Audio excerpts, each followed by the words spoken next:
The $450 question nobody's answering. I spent $450 on Google's newest thermostat and hub setup, so you don't have to guess. After 30 days of real use, my energy bill dropped 18%. But there's something Google's marketing team isn't telling you. And if you're comparing this to Ecobee or Honeywell, what I found at the 3-week mark changes everything. Let's get into it. What you're actually buying. First, let's clear up confusion. The Nest Hub is not a website or a control panel on your computer. It's a physical screen you place somewhere you naturally pass through your day. Kitchen counter, nightstand, desk. It connects to Wi-Fi in your Google account. That's it. No browser, no PC interface. Here's how it actually works in daily life. You don't sit down and use it. You glance at it while doing something else. From across the room, it shows time, weather, calendar events, and smart home status. Want to interact? Use your voice or tap the screen briefly. But here's the key most reviews miss. Deep control and setup happen in the Google Home app on your phone, not on the hub itself. Think of it this way. Hub equals what you see. Phone app equals what you configure. Once setup is done, you rarely touch the app again. The hub makes automation visible, and that matters when your thermostat starts making decisions on its own. The thermostat, what's actually new? This is the 4th generation Nest Learning Thermostat. The previous model came out nearly a decade ago. A lot has changed since then, especially expectations. The question now isn't whether it's connected. It's whether a thermostat that learns still makes sense in 2025, and whether this one actually learns in a useful way. I tested that claim for 30 days. But before we get to results, here's what's different. Matter support. This means it works across platforms Google Home, Apple Home, Home Assistant. Setup is simple. Scan the QR code, follow prompts, done. No bridges, no proprietary lock-in. If you've been burned by smart home ecosystems before, this flexibility alone is significant. Wait, here's what Google doesn't advertise. The thermostat includes one temperature sensor. You can buy additional sensors and place them in different rooms. Then you decide how the system uses them. Average temperatures across all sensors. Prioritize certain rooms by time of day. Ignore sensors entirely. This solves the biggest problem with traditional thermostats. Most homes don't heat or cool evenly. My upstairs runs 4 degrees warmer than downstairs. Without sensors, the thermostat would only know what's happening at one wall. With sensors, it reflects how your home actually feels. Drop a comment. How many degrees difference do you see between your upstairs and downstairs? I'm betting it's more than you think.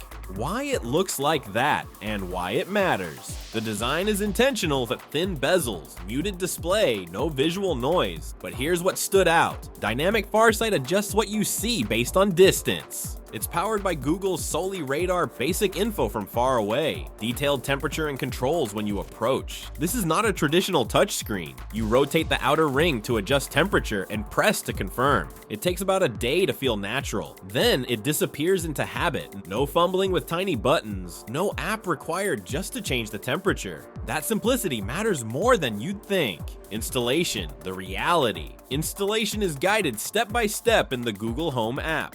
Wire identification, system testing, and setup are all handled clearly. Total time, 30 to 40 minutes. You'll need a cordless drill. Here's what the app walks you through. Remove your old thermostat. Label your wires. The app shows exactly what to do. Mount the base plate. Connect wires to corresponding terminals. Attach the display. Power on and follow setup. The app tests your system to make sure everything works before you finish. If something's wrong, it tells you immediately. Most people can do this themselves. If you're not comfortable with electrical work, budget $100 to $150 for professional installation. Does it actually learn? 30-day test. This is where the thermostat earns its name, or doesn't. Here's how the learning system actually works. Instead of forcing you to program schedules, it observes. When you manually change temperature, time of day patterns, outdoor temperature, indoor humidity, whether anyone's home using sensors and phone location. You set 2 things: comfort temperatures, what you want when you're home. Eco temperatures, energy saving mode when you're away. The system adjusts automatically over time. My 30-day experience. Week 1, I adjusted temperature manually 8 to 10 times. Week 2, down to 4 to 5 adjustments. Week 3, only 1 to 2 adjustments. This is where it clicked. Week 4, 0 manual changes for 5 days straight, and here's what surprised me. It learned I like it cooler when I'm working from home during the day, but warmer in the evenings. I never programmed that, it just figured it out. You can keep it fully automatic, switch to suggestion-only mode, or turn learning off entirely. The control is yours.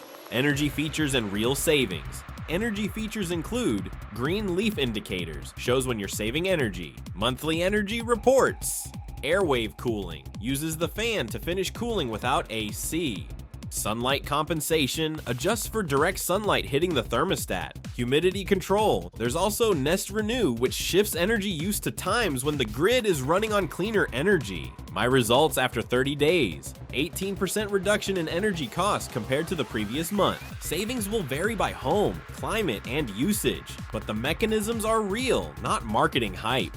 Works with Apple, Google, and everything else. Because of Matter support, this thermostat doesn't lock you into Google's ecosystem. I tested it with Google Home native, Apple HomeKit, flawless, Home Assistant worked immediately. You can control it with Google Assistant, Siri, Alexa with some limitations. Most smart home devices force you to choose a side. This one doesn't, and if you switch phone platforms or smart home systems later, your $450 thermostat still works. That's rare. Nest Hub plus thermostat versus Ecobee and Honeywell. Let's be direct about competition. Ecobee costs less, includes a sensor in the box, better for strict scheduling. Honeywell, simpler interface, lower learning curve, more traditional controls. But here's what they don't do. They don't make automation visible the way the Hub does. They don't adapt as naturally over time, and they don't offer the same cross-platform flexibility. If you want a thermostat, you program once and forget. Get Ecobee. If you want something that adapts to you, Nest is still the standard. Who this is actually for. This system makes sense if you hate programming schedules, your home heats or cools unevenly, you want cross-platform flexibility, you value design that doesn't look like tech. It doesn't make sense if your budget is under $200. You need immediate manual control of everything. You prefer set it and forget it simplicity. Before I give my final verdict, drop a comment. What's your biggest smart home frustration? Is it setup, reliability, or something else? Final verdict. After 30 days, here's the reality. The Nest Hub makes smart homes feel less robotic. The learning thermostat actually learned my schedule without constant input. Together, they reduced my energy bill by 18%. But here's what Google won't tell you. The first week is frustrating. You'll second guess whether it's learning anything. Stick with it. By week 3, it clicks. This isn't about building a smart home lab. It's about reducing friction in something you interact with every day. That's what makes it work. Smart tech should reduce friction, not introduce it. That's why Nest still earns its place. If you found this useful, hit subscribe. Next week, I'm testing the new Ecobee head-to-head against this setup. Until then, friends, stay sharp.